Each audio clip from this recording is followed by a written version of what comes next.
a library card is dangerous for me because I can never just get one or two books. It always has to be a lot. Even when I'm not, perusing the stacks, even when I'm putting books on hold and picking them up, I get more than I need or can read in an appropriate amount of time.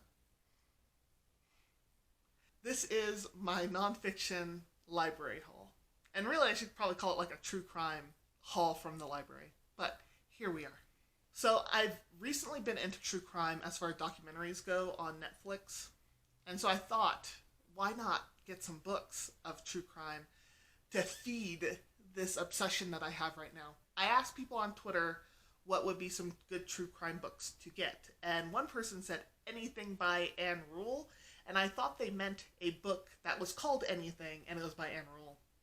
And that wasn't the case. They actually just meant anything in the catalog that she wrote. I picked Everything She Ever Wanted by Anne Rule. And this is about a couple who goes and visits the guy's family, Tom's family, that's the guy. His parents get murdered, he gets convicted of their murder, but it ends up being the gal, Pat, who is the killer. This sounds very suspenseful, like just even the cover's like, obsession, love, murder. I'll be interested to see what happens, and I'm hoping that this will just add more fuel to the fire of my obsession as far as true crime books go. I have a feeling it will, and if I do like this book, I will be reading a lot more by Anne Rule.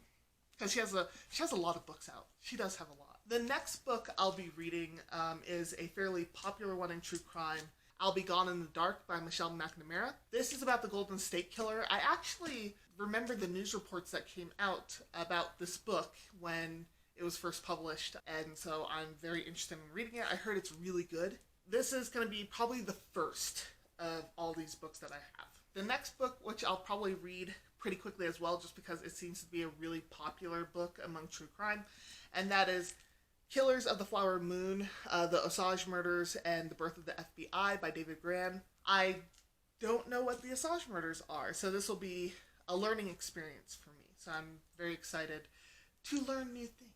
Though, at the same time, like, learning about murders, that's always a flip coin. Like, you learn new things, but at the same time, like, maybe that knowledge is not going to help my anxiety.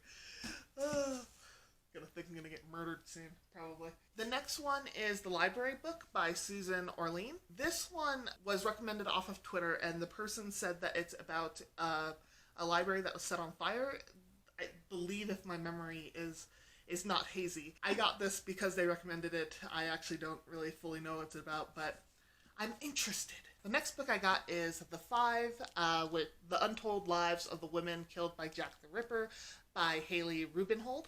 This book I saw make a little bit of waves in the booktube realm, it being primarily on people's to-be-read list, so I haven't really seen a lot of reviews for it, but I do find it interesting that it's about the victims of Jack the Ripper and the ladies and their lives, and I really am down for that. I like that it focuses more on them than Jack the Ripper himself, or speculating who he was. I will be very interesting. I will definitely, like, out of all these books, this is the one I want to do a full review on for peeps. The next book is Conan Doyle for the Defense by Margaret Fox.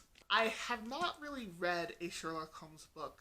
I have heard of Arthur Conan Doyle being involved in the investigation, and that's what this book is about. So I want to read a Sherlock Holmes book alongside our mirror when I read this. The biggest problem I have with that is that I did once try reading Sherlock Holmes, and it just wasn't to my taste, so I may see if it's going to be in my taste audiobook-wise, and maybe hearing it and taking it in a different way will help me with appreciating Sherlock Holmes. The next two books that I'm going to talk about, I don't know if you would count them as true crime. They have to do with crime and they're nonfiction, but they don't have to do with, like, singular cases or a singular murderer. So the first book is The Nature of Life and Death, Everybody Leaves a Trace by Patricia Wiltshire. And this is about a forensic ecologist and pretty much talking about her career and her journey from college to being a forensic ecologist, and what that entails. So I got that because I've always been interested in forensics. I don't think I could ever do it as a career just because there is I would like to think there's a lot of science in there. So if there is, then I would not be particularly good at it. But I'm always interested to see forensics in action.